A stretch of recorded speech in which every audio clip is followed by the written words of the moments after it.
Hello, MGTOW. Hello, men. This is Howard Dare. Thanks for stopping by. So, I want to talk about finding your way in a blue pill, gynocentric world, because that's the trick. That's the con. That's what's going on here, ladies and gentlemen. First, let me say thank you to everybody who's been stopping by, liking, sharing, commenting, subscribing, even donating. I really appreciate it. Now, let's talk about finding your way in a blue pill world. Because here's the thing.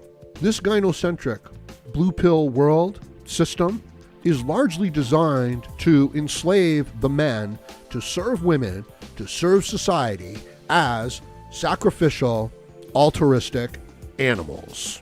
Okay, your highest goal, your highest ambition is sacrifice to the group. And it's been taken to absurd, ridiculous levels.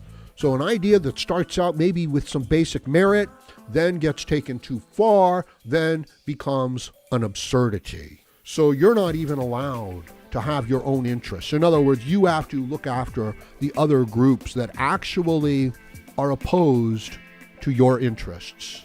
So as a citizen of a country, Western civilization, you are actually paying taxes to bring people into your country that want to destroy you and replace your way of life. And you're paying for that, okay? Not just it's happening and you have to deal with it. You're paying for it and your government is behind it. So do you see what I mean? That this idea of sacrifice and altruism gets taken to this absurd, retarded level. It's shameful that, anyway, let's talk about the individual man. You, growing up in a system that's designed to trick you into putting aside your own values, your own interests, your own well-being to serve other people so that you can get ahead in the world. It really is trying to make a virtue out of your own disposability. And it's not done to women. Oh no. You know, our early educational system really treats boys like they're simply damaged women, like they're damaged girls. Like if they would just act a little bit more like the girl, if they would just act like the girls, then everything would be okay. And you have female teachers. Now, you can understand why initially you bring in the female teachers to deal with the young children, right? It's a good idea, but then it goes too far. It goes to the absurd level. Then you start bringing in women that are not qualified. Then you start bringing in women that are unhealthy. Then you start bringing in people that are thoroughly unqualified and unhealthy and very unhealthy. And they're living off of the government paychecks. And they consume the government media, which is paid, which the government can buy and which anybody can buy and own. So this message of male disposability gets drummed into the heads. And understand, it's not simply in the educational institutions. It's echoed in the entertainment industry. It's echoed in the religious institutions. Find your cross and climb up on it. Now, is sacrifice a bad thing? No, sacrifice is a fine thing if you're doing it for something that you value and that you love. If it's something that you've decided to do. See, it's not even a sacrifice at that stage. It's you giving something to something that you care about. And this is the way to make progress in the world. And this is the basic message which is being denied to men. I don't know that this is the basic way for women to get ahead in the world. I've coming to the conclusion that the way of some people to get ahead in the world their whole lives is to complain and to get others to feel guilty, to demonize the behavior of others, to make others feel sorry for them, and to then demand and request the compensation and services of others.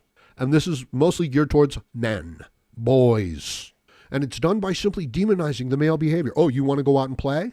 Oh, you would like an example of what we're talking about here in the classroom? Oh, you can't sit still for an hour at a time, little boy? And then you see their natural behavior is demonized. And it continues. It continues throughout the whole thing. The competitiveness of the boys, the lack of concern for people's feelings and focusing on results and objects, getting things done.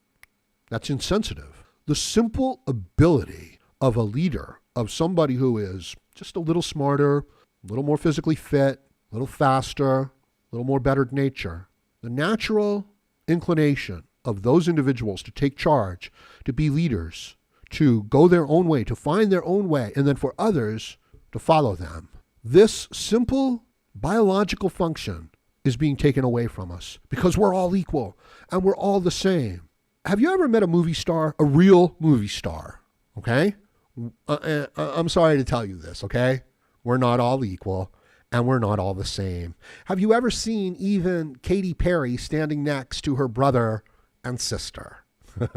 There's videos right here on YouTube for that one, you know?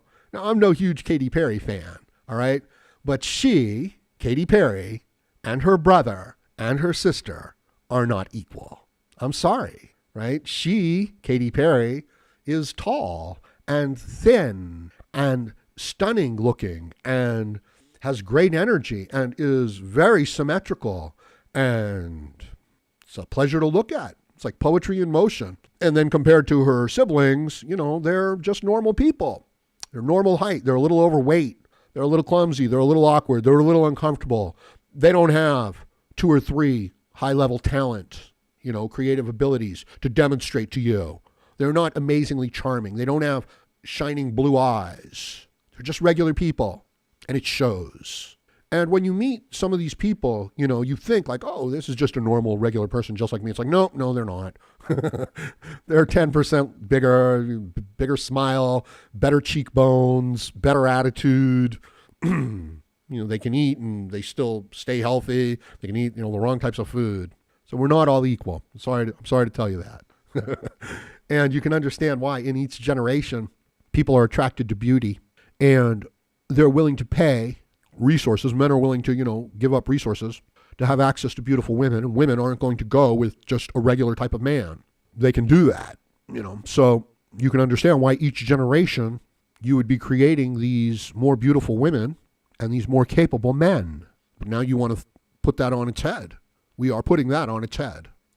And this is the attack on standards of people. You know, we're all equal. You're not allowed to look at it that way.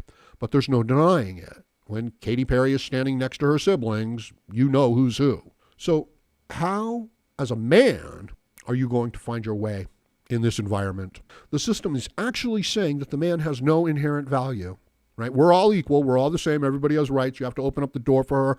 You have to give over your resources to her. You have to give up your position on the football team, on the military, to her, even though she is nowhere near capable of performing the job. And you have to give it to other people too. And guess what? They can't even speak the language. So your top sales position in the company is going to go to somebody who can't even speak the language. It's not a joke, right? And they're going to train. They're going to train all the other salespeople. It's not a joke because, you know, you have your quota. So the world is not based on being effective and getting things done. It's based on not offending anybody's feelings and, you know, making sure that you make the right social statement. And the men are punished simply for being men. You can see where evolution and just the natural environment rewards men for being capable, healthy men. And you can see, and the same with women. And you can see how this furthers the goal of evolution to where you're always going to have more capable, more attractive people.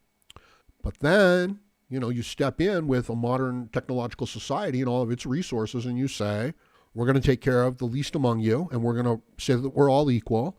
And we're going to take this value of equality and we're going to apply it in this ridiculous, absurd level to somebody on the other side of the world who wants to destroy your way of life. And now you're going to take care of them and you're going to give them free housing. So the men, the boys, you are being raised in a system where you're the servants, you're the slave to that system. That's where your tax dollars are going to go. Those are the ideals that you are being taught to defend. So when I step forward and say, no, you're going to have to find your own way. It's like, he's not allowed to say that. What is he must be crazy. It's like, no, you're going to have to find your own way because the way of the people around you is to make you a sacrificial animal. If you're a man, I mean, if you love women and you're a good man and, you know, you're not a wimp, right? So now you have to do a whole set of things. And these involve going against your real interests. I don't know, maybe you want to be an artist. I don't know, maybe you want to be a builder. Maybe you want to be a scientist. But no, you're going to do whatever makes the most money so that you can attract a woman.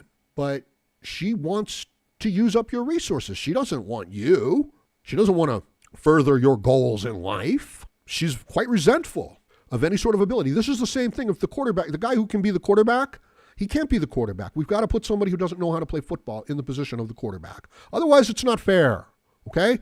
And you can't work for yourself. You can't do right and have your own values and do the things you want to do for yourself. You have to do that for strangers, for the other people in the group that are less fortunate than you. Check your privilege.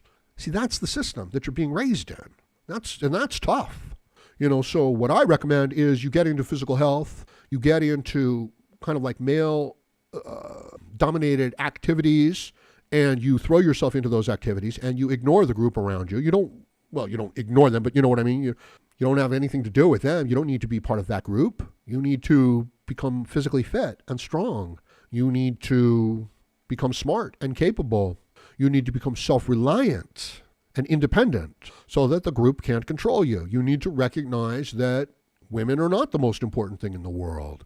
Being a servant to your biology is not the smartest move in the world. You need to be able to look at your situation, look at where you want to be without getting emotional, and then do the things that you need to do in your daily life to get to the places where you want to be.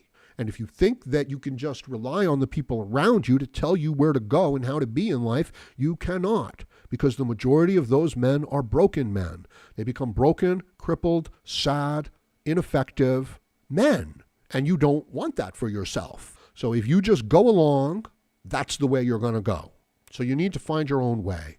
Now, it's going to be hard because you're going to want to say, oh, the whole system has lied to me. I can't have any faith in anything.